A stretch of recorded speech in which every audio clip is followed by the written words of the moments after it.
नमस्कार मु आरती स्वागत करछि मो चैनल आरतीस लाइव को। आज आम मटन करवा चुली रे माटी हांडी और चुली रे आज मटन तैयारी करवा आसतु से कौन सामग्री आवश्यकता होची देखि नवा। एठी मु कटा पियाज और टमाटर नहीं किछि कंचा लंका नहीं 4टा कंचा लंका तेजपत्र धनिया गुंड गरम मसला हलदी गुंड और लूण। एठी मु अदा रसुण शुखला लंका और जीरार पेस्ट नहीं एठी मु किले मटन नहीं। एबे आमे मटन को मटन एबे कटा पियाज मटन किले मटन पे मु 5टा खंडे 5टा पियाज नहीं ताकू भलसे सरसर कर काटी देछि। एबे तादरे मु किछि टमाटर 2टा टमाटर पकेछि।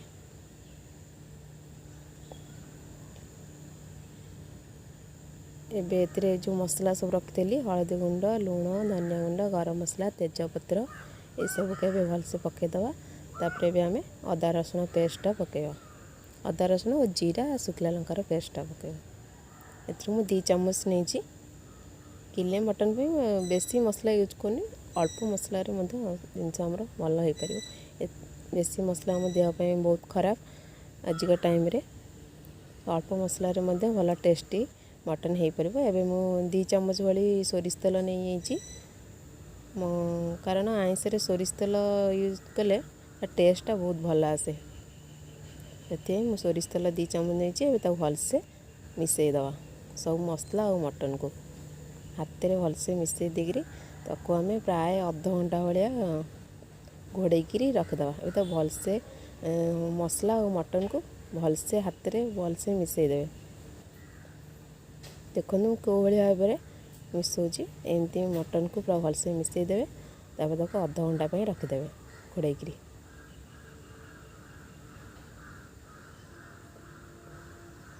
एमती आम चुली आमर एठी तो मु चुली रे ही तैयारी करछि। मु आनथिली माटी हांडी आम गाँव रू आनथिली मटन तैयारी करी बोली से मु मटन करी केम देखिए। एथिरे मु प्राय 3 चम्मच भाया सोरिष तेल नहीं जाइछि। देखो सोरिष तेल 3 चम्मच नहीं मुझे आलू को भाजीनी सेमती कंचा आलू को पकई देछि से ही सीझीज मटन हवा भितर आलू आमर सीझीज।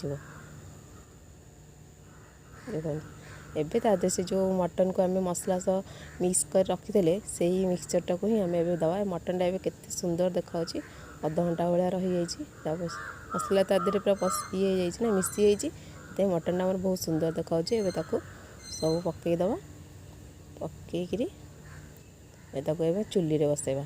अब जस्ट मु अल्प टिके पानी देइछि चुली रे अधिक निया हम तो से मरजीव पानी सब से जस्ट अल्प टे पानी दे एकाधरे बसईदवा। आ मझे किसी गला गली थरे खंडे करेंगे टी जस्ट देखिए काले लगिज कौन कर ना बेसी घंटा घंटी करेंगे से ही रखिए जस्ट अल्प पानी देइछि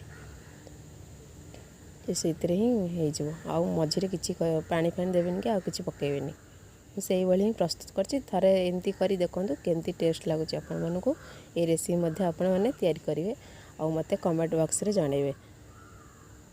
जो माने मो चैनल को सब्सक्राइब करना प्लीज एबे सब्सक्राइब करनियंतु एई मटन तैयारी करी देखंतु केमती लगुच मते मध्य जणांतु।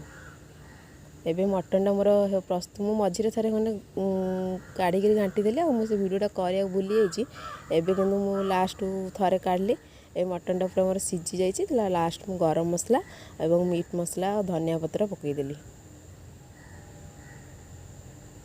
पकईकि जस्ट 5-10 मिनट एमती घोड़े जस्ट फुटे छाड़देवी। ए जाइए प्रस्तुत मोर मटन माटी हांडी मटन थरे करी देखिए। प्लीज मो चैनल को लाइक एंड सब्सक्राइब करने को भूलिए।